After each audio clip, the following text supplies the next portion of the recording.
This is Democracy Now!, democracynow.org, The War and Peace Report. I'm Amy Goodman.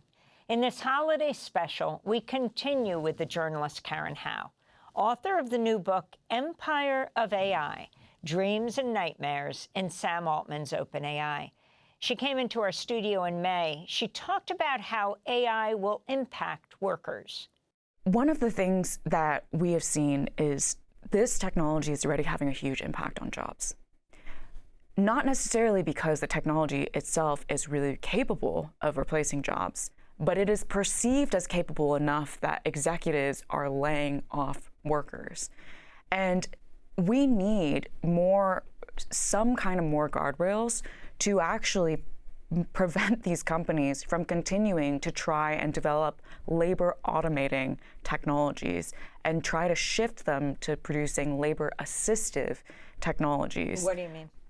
So OpenAI, their definition of what they call artificial general intelligence is highly autonomous systems that outperform humans in most economically valuable work. So they explicitly state that they are trying to automate jobs away. I mean, what is economically valuable work but the things that people do to get paid? But there's this really great book called Power and Progress by MIT economists Jeroen Acemoglu and Simon Johnson, who mention that technology development, all technology revolutions, they take a labor automating approach not because of inevitability, but because the people at the top choose to automate those jobs away. They choose to design the technology so that they can sell it to executives and say, you can shrink your costs by laying off all these workers and using our AI services instead.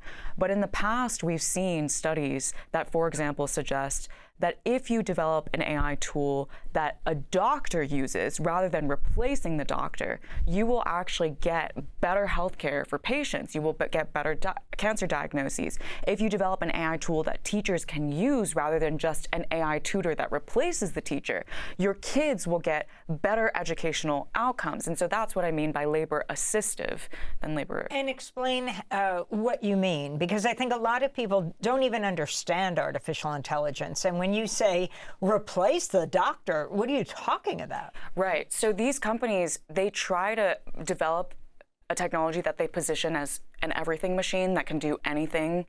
And so they will try to say, you can use this, you can talk to ChatGPT for therapy. No, you cannot. ChatGPT is not a licensed therapist. And in fact, these models actually spew lots of medical misinformation. And there have been lots of examples of actually users being psychologically harmed by the model because the model will continue to reinforce self-harming behaviors. And we've even had cases where children who speak to chatbots and develop huge emotional relationships with these chatbots have actually killed themselves after using these chatbot systems. But that's what I mean when these companies are trying to develop labor automating tools. They're positioning it as you can now hire this tool instead of hire a worker. So you've talked about Sam Altman, and in part one, we touched on who he is, but I'd like you to go more deeply into who Sam Altman is, how he exploded onto the U.S. scene, testifying before Congress, actually warning about the dangers of AI. Mm-hmm. So that really protected him in a way. People seeing him as a prophet. That's a P-R-O-P-H-E-T. Right. But now we can talk about the other kind of prophet, P-R-O-F-I-T. And how OpenAI was formed. How is OpenAI different from AI? OpenAI is it was originally founded as a nonprofit, as I mentioned. And Altman specifically, when he was thinking about how do I make a fundamental AI research lab that is going to make a big splash, he chose to make it a nonprofit because he identified that if he could not compete on capital, and he was relatively late to the game. Google already had a monopoly on a lot of top AI research talent at the time. If he could not compete on capital and he could not compete in terms of being a first mover, he needed some other kind of ingredient there to really recruit talent, recruit public goodwill, and establish a name for OpenAI. So he identified a mission. He identified, let me make this a nonprofit and let me give it a really compelling mission. So the mission of OpenAI is to ensure artificial general intelligence benefits all of humanity. And one of the quotes that I open my book with is this quote that Sam Altman cited himself in 2013 in his blog. He was an avid blogger back in the day, talking about his learnings on business and strategy and Silicon Valley startup life. And the quote is, "Successful people build companies. More successful people build countries. The most successful people build religions." And then he reflects on that quote in his blog, saying, "It appears to me that the best way to build a religion is actually to build a company." And so talk about how Altman was then forced out of the company and then came back. And also, I just found it so fascinating that you were able to speak with so many OpenAI workers. You thought there was a kind of total ban on you. Yes. Yeah, exactly. So I was the first journalist to profile OpenAI. I embedded within the company for 3 days in 2019, and then my profile published in 2020 for MIT Technology Review. And at the time, I identified in the profile this tension that I was seeing, where it was a nonprofit by name, but behind the scenes, a lot of the public values that they espoused were actually the opposite of how they operated. So they espoused transparency, but they were highly secretive. They espoused collaborativeness. They were highly competitive. And they espoused that they had no commercial intent. But in fact, it seemed like they had just gotten a $1 billion investment from Microsoft. It seems like they were rapidly going to develop commercial intent. And so I wrote that into the profile, and OpenAI was deeply unhappy about it, and they would not refuse to talk to me for 3 years. And so when OpenAI took up this mission of artificial general intelligence, they were able to essentially shape and mold what they wanted this technology to be based on what is most convenient for them. But when they identified it, it was at a time when scientists really looked down on this term even, AGI. And so they absorbed just a small group of self-identified AGI believers. This is why I call it quasi-religious. Because there's no scientific evidence that we can actually develop AGI, the people who are have this strong conviction that they will do it and that it's going to happen soon, it is just purely based on belief. And they talk about it as a belief too. But there are two factions within this belief system of the AGI religion. There are people who think AGI is going to bring us to utopia, and there are people who think AGI is going to destroy all of humanity. Both of them believe that it is possible, it's coming soon, and therefore they conclude that they need to be the ones to control the technology and not democratize it. And this is ultimately what leads to your question of what happened when Sam Altman was fired and rehired. Through the history of OpenAI, there's been a lot of clashing between the boomers and doomers about who should actually... The boomers and doomers. The boomers and the doomers. Those that say it'll bring us the apocalypse. To utopia, boomers, and those that say it'll destroy humanity, the doomers. And they have clashed relentlessly and aggressively about how quickly to build the technology, how quickly to release the technology. And I want to take this up until today to, in January, the Trump administration announcing the Stargate project, a $500 billion project to boost AI infrastructure in the United States. This is OpenAI's Sam Altman speaking alongside President Trump. I think this will be the most important project of this era. And as Masa said, for AGI to get built here, to create hundreds of thousands of jobs, to create a new industry centered here. We wouldn't be able to do this without you, Mr. President. He also there referred to AGI, artificial general intelligence. Explain what happened here and what this is, and has it actually happened? So Altman, before Trump was elected, he already was sensing through observation that it was possible that the administration would shift and that he would need to start politicking quite heavily to ingratiate himself to a new administration. Altman is very strategic. He was under a lot of pressure at the time as well, because his original co-founder, Elon Musk, now has great beef with him. Musk feels like Altman used his name and his money to set up OpenAI, and then he got nothing in return. So Musk had been suing him, still suing him, and suddenly became first buddy of the Trump administration. So Altman basically cleverly orchestrated a this announcement, where, by the way, the announcement's quite strange because President Trump it's not the U.S. government giving $500 billion. It's private investment coming into the U.S. From places like SoftBank. Which is one of the largest investment funds run by Masayoshi Son, a Japanese businessman who made a lot of his wealth from the previous tech era. So it's not even the U.S. government that's providing this money. And take that right through to now, that Gulf trip that Elon Musk was on, but so was Sam Altman, to the fury of Elon Musk. And then a deal was sealed in Abu Dhabi. Yes. That didn't include Elon Musk, but was about OpenAI. Exactly. So Altman has continued to try and use the U.S. government as a way to get access to more places and more powerful spaces to build out this empire. And one of the things, because OpenAI's computational infrastructure needs are so aggressive, I had an OpenAI employee tell me, we're running out of land and power.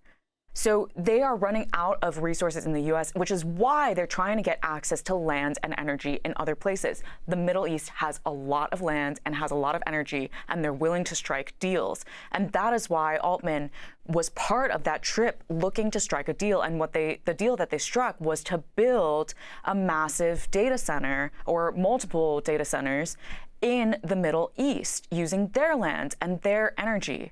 But one of the things that OpenAI has recently rolled out, they call it the OpenAI for Countries program. And it is this idea that they want to install OpenAI hardware and software in places around the world, and explicitly says, we want to build democratic AI rails. We want to install our hardware and software as a foundation of democratic AI globally, so that we can stop China from installing authoritarian AI globally. But the thing that he does not acknowledge is that there is nothing democratic about what he's doing.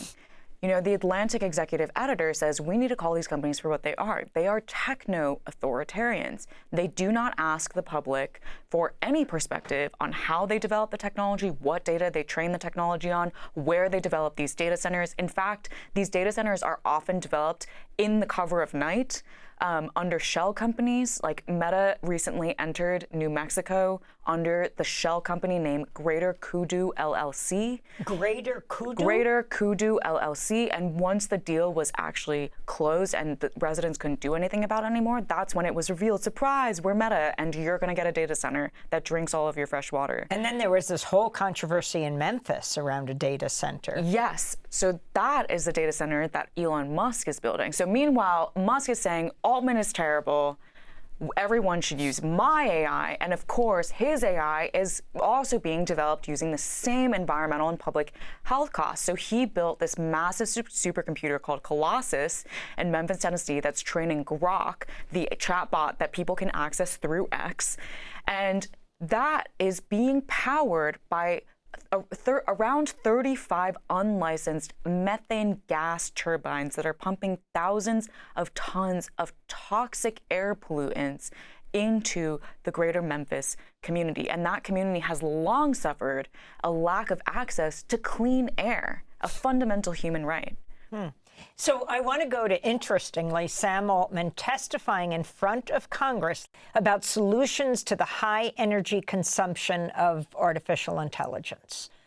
In the short term, I think this probably looks like more natural gas, although there are some applications where I think solar can really help. In the medium term, I hope it's advanced nuclear, fission and fusion. More energy is important well beyond AI. So that's OpenAI's Sam Altman. This is testifying before the Senate and talking about everything from solar to nuclear power, something that was fought in the United States by environmental activists for decades. So you have these huge old nuclear power plants, but many say you can't make them safe no matter how small and smart you make them.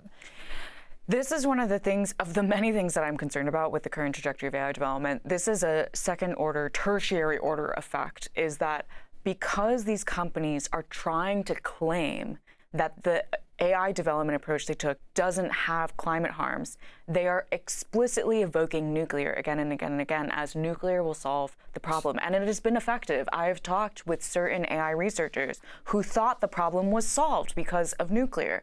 And in order to try and actually build more and more nuclear plants, they are lobbying governments to try and unwind the regulatory structure around nuclear power plant building. I mean, this is like crazy on so many levels that they're not just trying to develop the AI technology recklessly, they're also trying to lay down infrastructure and nuclear infrastructure in this move fast, break things ideology. But for those who are environmentalists and have long opposed nuclear, will they be sucked in by the solar alternative? But so data centers have to run 24/7. So they cannot actually run on just renewables. That is why the companies keep trying to evoke nuclear as the solve-all.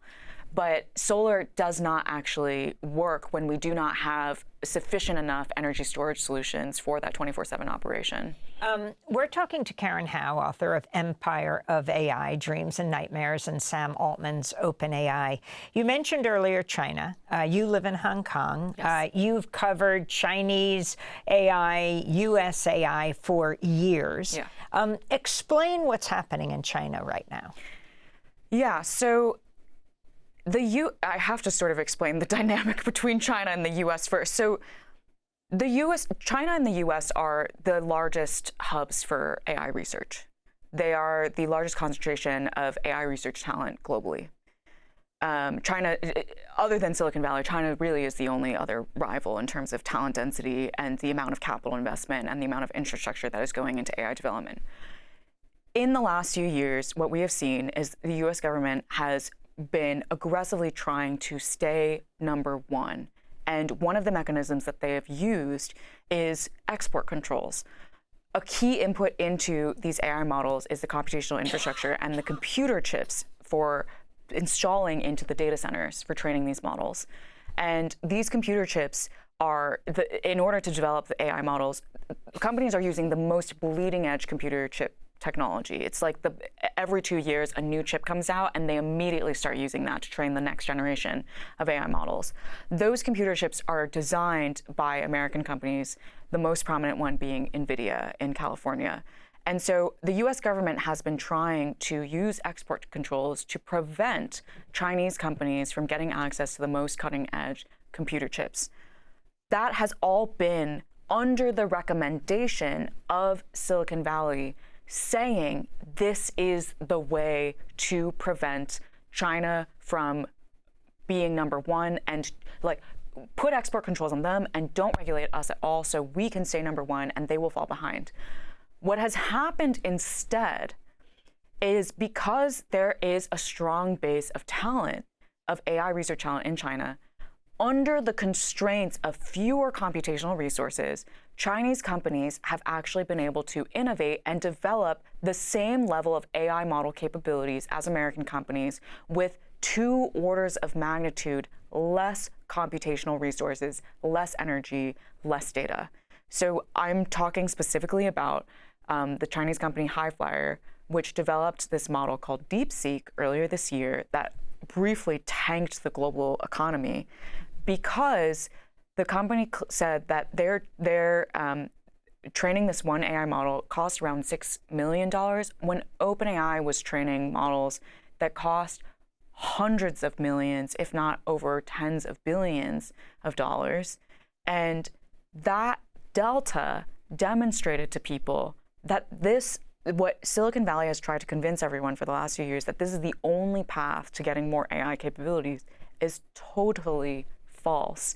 And actually, the techniques that the Chinese company was using were ones that existed in the literature and just had to be assembled. They used a lot of engineering sophistication to do that, but they weren't actually using fundamentally new techniques. They were ones that actually already existed. So let me ask you something, Karen. With the latest news, as you're traveling in the United States before you go back to Hong Kong, of Trump's attack on academia, how this fits in.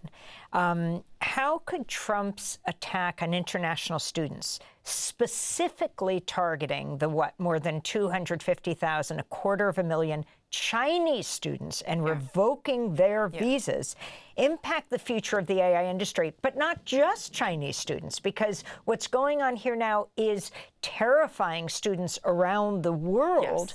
And because labs are shutting down in all kinds of ways here, U.S. students as well deciding to go abroad. This is just the latest action that the U.S. government has taken over the last few years to really alienate a key talent pool for U.S. innovation. Originally, there were more Chinese researchers working in the U.S. contributing to U.S. AI than there were in China, because just a few years ago, Chinese researchers aspired to work for American companies. They wanted to move to the US. They wanted to contribute to the US economy. They didn't want to go back to their home country. But because of what was called the China Initiative, which was the first Trump-era initiative to try and criminalize Chinese academics, or ethnically Chinese academics, some of whom were actually Americans, based on just paperwork errors, they would accuse them of being spies. That was one of the first actions. Then, of course, the pandemic happened and the US-China trade escalations started amplifying anti-Chinese rhetoric. All of these led, and now with the potential ban on international students, all of these have led more and more Chinese researchers to just opt for staying at home and contributing to the Chinese AI ecosystem. And this was a prerequisite to Highflyer pulling off DeepSeek. If there had not been that concentration and buildup of AI talent in China, they probably would have had a much harder time innovating around circumventing these export controls that the US government was imposing on them. But because they now have a high concentration of top talent, some of the top talent globally, when those restrictions were imposed, they were able to innovate around them. So DeepSeek is literally a product of this continuation of that alienation. And with the US continuing to take this stance, it is just going to get worse. And as you mentioned, it's not just Chinese researchers. I literally just talked to a friend in academia that said she's considering going to Europe now, because she just cannot survive without that public funding. And European countries are seeing a critical opportunity, offering $1 million packages. Come here, we'll give you a lab, we'll give you millions of dollars of funding. I mean, this is the fastest way to brain drain this country. I mean, what many are saying, U.S.'s brain drain is their brain gain. Yes. And this also reminds us of history. You have the Chinese rocket scientist Chen Shui-sen, who in the 1950s was inexplicably held under house arrest for years, and then Eisenhower has him deported to China. He becomes the father of rocket science and China's entry into space. Yeah. And he said he would never again step foot into the United States, even though originally that was the only place he wanted to live. Yes, and there was I believe a government official, a U.S. government official, who said that was the dumbest mistake the U.S. ever made. We talk about the brain drain and the brain gain. Okay, again, some more rhyming, the doomers and the boomers. I want to talk about what an AI apocalypse looks like, meaning how it brings us to apocalypse, but also how people say it could lead us to a utopia. What are the two trajectories? It's a great question, and I ask boomers and doomers this all the time. Can you articulate to me exactly how we get there? And the issue is that they cannot. And this is why I call it quasi-religious.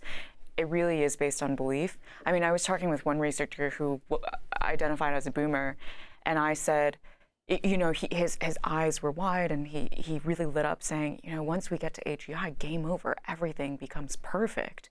And I asked him, I was like, can you explain to me, how does AGI feed people that don't have food on the table right now? And he was like, oh, you're talking about like the floor and how to elevate their quality of life. And I was like, yes, because they are also part of all of humanity.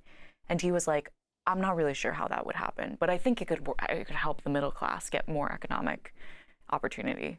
And I was like, okay, but how does that happen as well? And he was like, well, once we have AGI and it can just create trillions of dollars of economic value, we can just give them cash payouts.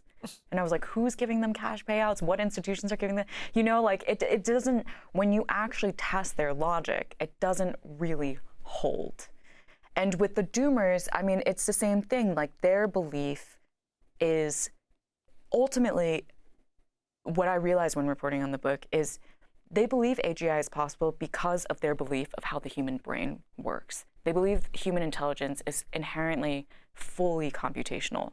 So if you have enough data and you have enough computational resources, you will inevitably be able to recreate human intelligence. It's just a matter of time. And to them, the reason why that would lead to an apocalyptic scenario is humans, we learn and improve our intelligence through communication. And communication is inefficient. We miscommunicate all the time. And so for AI intelligences, they would be able to rapidly get smarter and smarter and smarter by having perfect communication with one another as digital intelligences. And so many of these people who self-identify as doomers say there has never been in the history of the universe a species that was superior to another species, a species that was able to rule over a more superior species. So they think that ultimately AI will evolve into a higher species and then start ruling us, and then maybe decide to get rid of us altogether. As we begin to wrap up, I'm wondering if you can talk about any model of a country, not a company, that is pioneering a way of democratically controlled artificial intelligence. I don't think it's actively happening right now. The EU has had the EU AI Act, which is their major piece of legislation trying to develop a risk-based, rights-based framework for governing AI deployment. But to me, one of the keys of democratic AI governance is also democratically developing AI. And I don't think any country is really doing that. And what I mean by that is AI has a supply chain. It needs data, it needs land, it needs energy, it needs water, and it also needs spaces in which these companies need access to then deploy their technologies. Schools, hospitals, government agencies.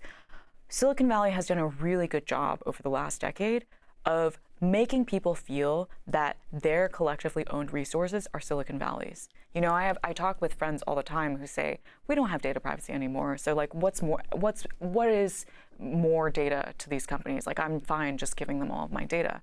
But that data is yours. That intellectual property is the writers' and artists' intellectual property. That land is a community's land. Those schools are the students and teachers' schools. The hospitals are the doctors and nurses and patients' hospitals. These are all sites of democratic contestation in the development and the deployment of AI. And just like those Chilean water activists that we talked about, who aggressively understood that fresh water was theirs and they were not willing to give it up unless they got some kind of mutually beneficial agreement for it, we need to have that spirit in protecting our data, our land, our water, and our schools, so that companies inevitably will have to adjust their approach because they will no longer get access to the resources they need or the spaces that they need to deploy in. In 2022, Karen, you wrote a piece for MIT Technology Review headlined "A New Vision of Artificial Intelligence for the People." In a remote rural town in New Zealand, an indigenous couple is challenging what AI could be and who it should serve. Who are they? This was a wonderful story that I did where the couple, they run Tahiku Media. It's a nonprofit Maori radio station in New Zealand. And the Maori people have suffered a lot of the same challenges as many indigenous peoples around the world. The history of colonization led them to rapidly lose their language, and there are very few Maori speakers in the world anymore. And so in the last few years, there's been an attempt to revive the language, and the New Zealand government has tried to repent by trying to encourage the revival of that language. But this nonprofit radio station, they had all of this wonderful archival material, archival audio of their ancestors speaking the Maori language that they wanted to provide to Maori speakers, Maori learners around the world as an educational resource. The problem is, in order to do that, they needed to transcribe the audio so that Maori learners could actually listen, see what was being said, click on the words, understand the translation, and actually turn it into an active learning tool. But there were so few Maori speakers that can speak at that advanced level that they realized they had to turn to AI. And this is a key part of my book's argument, is I'm not critiquing all AI development. I'm specifically critiquing the scale at all costs approach that Silicon Valley has taken. But there are many different kinds of beneficial AI models, including what they ended up doing. So they took a fundamentally different approach. First and foremost, they asked their community, do we want this AI tool? Once the community said yes, then they moved to the next step of asking people to fully consent to donating data for the training of this tool. They explained to the community what this data was for, how it would be used, how they would then guard that data and make sure that it wasn't used for other purposes. They collected around a couple hundred hours of audio data in just a few days because the community rallied support around this project. And only a couple hundred hours was enough to create a performance speech recognition model, which is crazy when you think about the scales of data that these Silicon Valley companies require. And that is, once again, a lesson that can be learned is actually there's plenty of research that shows when you have highly curated small data sets, you can actually create very powerful AI models. And then once they had that tool, they were able to do exactly what they wanted to open source and open source this educational resource to their community. And so my vision for AI development in the future is to have more small, task-specific AI models that are not trained on vast, polluted data sets, but small, curated data sets, and therefore only need small amounts of computational power and can be deployed in challenges that we actually need to tackle for humanity. Mitigating climate change by integrating more renewable energy into the grid, improving healthcare by doing more drug discovery. So as we finally do wrap up, what you were most shocked by, you've been doing this journalism, this research for years, what you were most shocked by in writing Empire of AI? I originally thought that I was going to write a book focused on vertical harms of the AI supply chain. Here's how labor exploitation happens in the AI industry. Here's how the environmental harms are arising out of the AI industry. And at the end of my reporting, I realized that there's a horizontal harm that's happening here. Every single community that I spoke to, whether it was artists having their intellectual property taken or Chilean water activists having their fresh water taken, they all said that when they encountered the empire, they initially felt exactly the same way, a complete loss of agency to self-determine their future. And that is when I realized the horizontal harm here is AI is threatening democracy. If the majority of the world is going to feel this loss of agency over self-determining their future, democracy cannot survive. And again, specifically Silicon Valley's approach, scale at all costs, AI development. But you also chronicle the resistance. You talk about how the Chilean water activists felt at first, yes, how the exactly. artists feel at first. Yes. So talk about the strategies that these people have employed and if they've been effective. So the amazing thing is that there has since been so much pushback. The artists have then said, wait a minute, we can sue these companies. The Chilean water activists said, wait a minute, we can fight back and protect these water resources. The Kenyan workers that I spoke to who are contracted by OpenAI, they said, we can unionize and escalate our story to international media attention.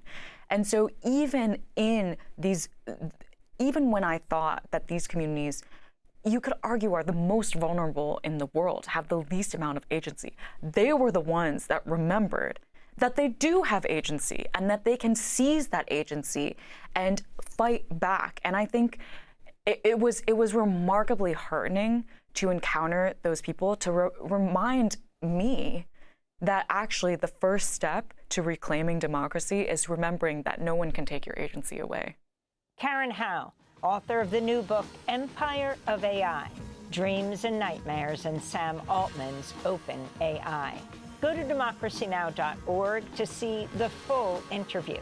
And that does it for this special broadcast. I'm Amy Goodman. Thanks so much for joining us.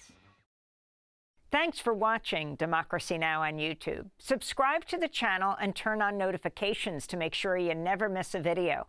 And for more of our audience-supported journalism, go to democracynow.org, where you can download our news app, sign up for our newsletter, subscribe to the daily podcast, and so much more.